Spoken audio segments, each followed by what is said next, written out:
So basically in zoology it was discovered that the female spider reproduces from the male spider, and then she kills him and throws him outside the home. And then when the kids grow,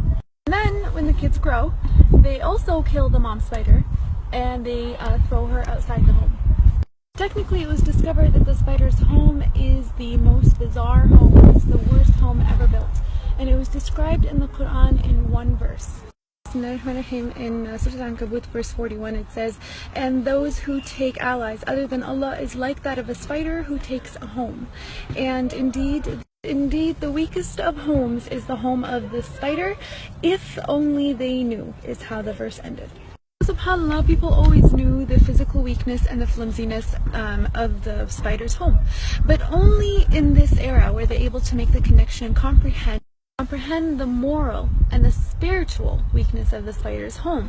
Hence why at the end of that verse it says, "If only they knew." Still, Allah subhanahu wa ta'ala had named an entire chapter, an entire surah after this creature. He spoke about the actual spider in one verse.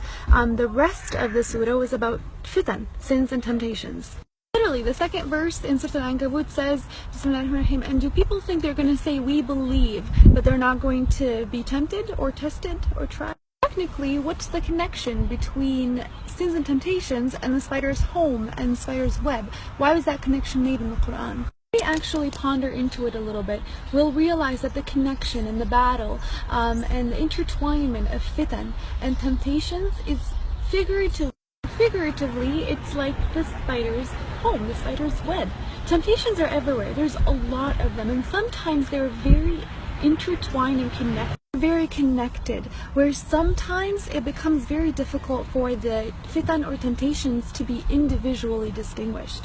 And that's why the comparison was there. A human who falls into the trap of temptation and sins is like a human who figuratively falls into a spider's web, technically.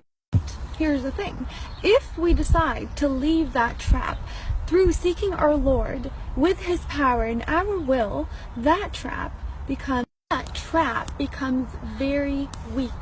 Just like the spider's web, it gets demolished with the touch of a finger.